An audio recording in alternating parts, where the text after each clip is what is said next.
Muito bem, gente. Eu sou o Gabriel e hoje vamos falar do Bitcoin. Então já curte esse vídeo, se inscreve no canal e ativa o sininho das notificações e me segue no Instagram, @GabsCryptoLife. Vamos entender juntos o que está acontecendo com o Bitcoin no dia de hoje. Basicamente, o Bitcoin no dia de hoje ele fez a mínima lá em 61,070. Ele buscou o interior da nossa bandeira aqui, tá? Ele estressou e buscou o interior da nossa grande bandeira de alta e fez a máxima basicamente na abertura da vela, lá em 64,16122, que seria basicamente a nossa MM200, tá? Então, o Bitcoin nesse momento perdeu o nosso suporte importante da MM200. Por que isso aconteceu, Gabriel? Vamos primeiro entender o porquê que isso aconteceu. Bom, o primeiro motivo que fez isso acontecer foi o ataque que o Irã lançou contra Israel. Basicamente, o mundo está com medo dessas novas frentes que Israel tem lutado. O mundo tem medo dessa guerra acabar se tornando algo muito maior do que está. E como toda guerra, é uma guerra maior do que já que está acontecendo ali, já está acontecendo uma guerra entre a Ucrânia e a Rússia. Então, essa tensão baseada nessa hecatombe nuclear que o mundo está vivenciando influenciou no preço do Bitcoin. Não é a primeira vez. Lá em março, quando começou basicamente esse ataque a Israel, o preço do Bitcoin sentiu muito, tá? Depois eu vou trazer um recorte basicamente sobre isso. Mas, basicamente, o que aconteceu? Israel invadiu o Irã, tá? Terrestre, invadiu as fronteiras do Irã terrestres, basicamente buscando enfrentar a liderança do Hezbollah. Então a guerra hoje de Israel já é contra o terrorismo, já não é mais contra o Hamas. Então, basicamente, quando Israel ordenou o avanço das tropas terrestres ao Irã, o Hezbollah ele tem uma diferença do Hamas. O Hezbollah ele tem grandes membros do Hezbollah no governo do Irã. Então, quando Israel invade o Irã, o governo responde. Tá? Então, basicamente, foi feito um ataque de mísseis. Estima-se que entre 110 a 130 mísseis entraram em território israelense. A defesa israelense conseguiu defender, enfim, não teve grandes problemas para Israel defender, mas isso marca o início de um novo impacto e um medo dessa resposta israelense. Israel ele tende a responder de forma agressiva e proporcional ao ataque ao seu território. Tá? Então, basicamente, isso criou um temor no Bitcoin que fez o nosso Fiat Grid sair da ganância e voltar para o neutro. Vejam como isso tudo, como o mercado é fácil de manipular. A gente estava na ganância ontem e basicamente bastou uma correção no dia de hoje, que, ao meu ponto de vista, para o mundo cripto, a gente está falando aqui, vamos botar essa candle vermelha aqui no domingo, tá? A gente está falando de 7% de correção, bastou um 7% de correção para depois de 26, 27% de alta, para o mercado sair da ganância, sair da euforia e voltar para o neutro, tá? Mas isso não vai perdurar, tá? Isso não vai perdurar, já adianto para vocês que isso não vai perdurar. Foi só o ataque de Israel? Não, não foi só o ataque de Israel, tá? O ataque de Israel fez o preço do Bitcoin de fato vir tocar regiões importantes aqui do preço. Por exemplo, como eu falei nos outros vídeos, a mediana do canal de Keltner, o canal de Keltner em si estava sendo um suporte, uma resistência forte para o preço do Bitcoin. Então, muitos traders estavam usando nas suas operações alavancadas e shortadas esse suporte, tanto do canal de Keltner quanto da banda de Bollinger. E vocês vejam que o preço do Bitcoin hoje, ele perdeu os dois suportes. Nesse momento ele está em 61989 e o último suporte aqui, que seria a banda de Bollinger, é na região de 62.400, 62.300. Então o preço perdeu esse suporte que seria dois suportes fortes. E aí o que aconteceu? Quando o preço tocou aqui, gente liquidada. Quando o preço tocou aqui, gente liquidada. O que é liquidação? Quando eu falo liquidação, vendas forçadas, liquidações forçadas. Então essas vendas fizeram o volume de venda aumentar e por isso o preço continuou caindo, tá? Por exemplo, eu vou trazer para vocês aqui na prática o que está acontecendo aqui com as liquidações do Bitcoin no dia de hoje. Vamos olhar o gráfico de liquidação aqui. Vocês veem que hoje a gente já está falando em mais ou menos uns 110 milhões de liquidação forçada somente no dia de hoje. A última vez que a gente teve uma liquidação acima de 100 milhões foi aqui no dia 5 de setembro. E mesmo assim, setembro é um mês que, historicamente, ele entrega baixa. Então, a gente teve uma liquidação alta no início de um mês de baixa.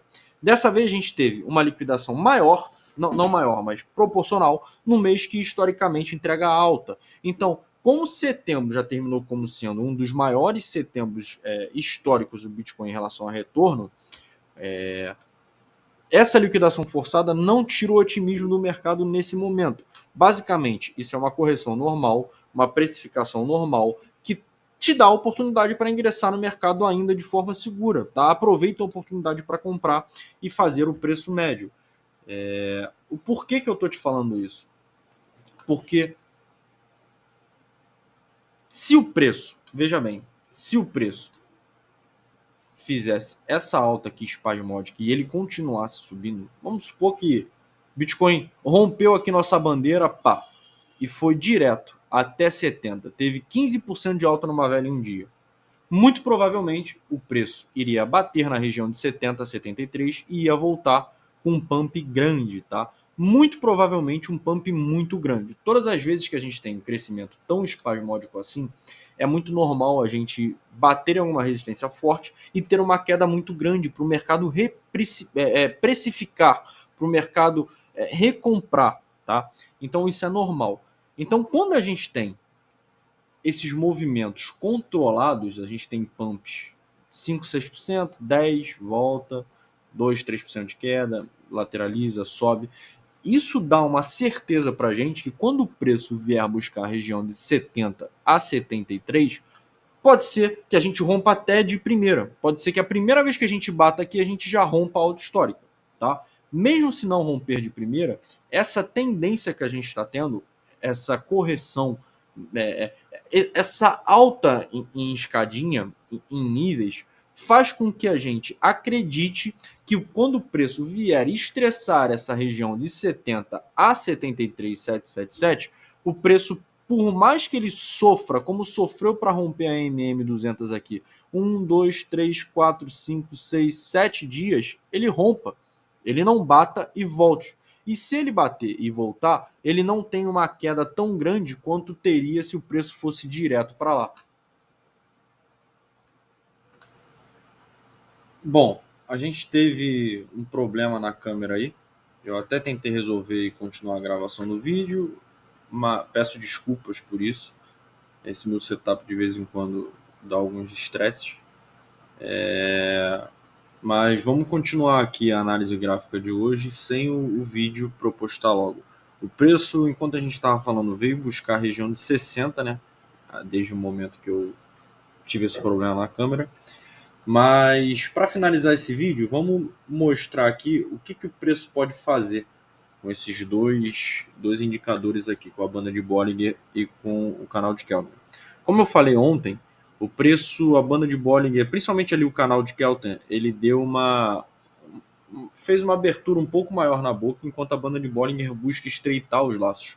Tá? Então eles acabam tendo que se cruzar justamente nessa linha vermelha aqui, de 0,236 aqui de Fibonacci. Então, eu acho que essa aqui seria assim, um fundo forte caso o Bitcoin venha a continuar essa tendência de descida, essa tendência de queda. E a gente estaria falando de um fundo aqui na região de 57.800, tá? Seria um fundo duro para o Bitcoin que liquidaria mais gente ainda, com um suporte mais abaixo de 57 mil. Acho difícil o preço do Bitcoin manter essa queda, porque tudo isso se dá basicamente pelo ataque a Israel, mas isso vai fazer, talvez amanhã ou nos próximos dias, o preço voltar para fora dessa nossa grande bandeira de alta, tá bom? O Bitcoin, esse movimento, na verdade, é importante para dar oportunidade de entrada quando já não tinham tantas oportunidades depois que iniciamos essa terceira onda.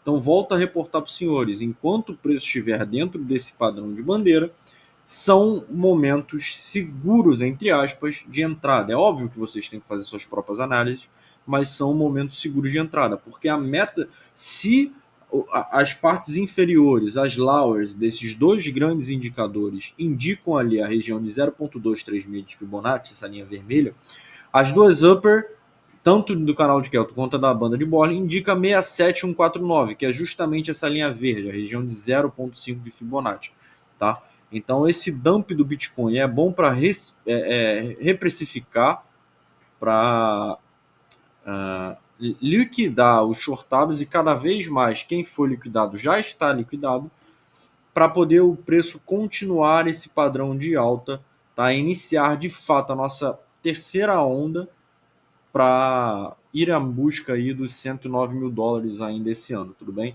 Não se desanimem, October acabou de começar, hoje é o primeiro dia de outubro, outubro sempre entrega uma alta boa, geralmente aí a média de 23% de alta.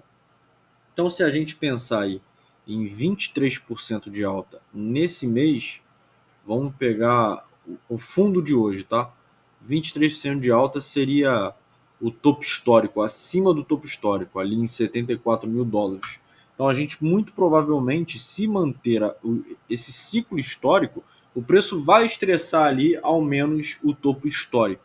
Então não se desanimem, aproveitem os momentos de entrada no mercado, até porque o RSI, o nosso RSI que estava um pouquinho chutado, já foi buscar lá a região de 46, tá?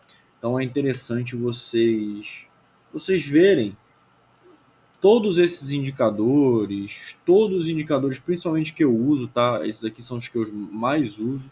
É importante vocês ficarem de olho para entender o que está acontecendo, tudo bem? Eu vou ficando por aqui, bons trades a todos.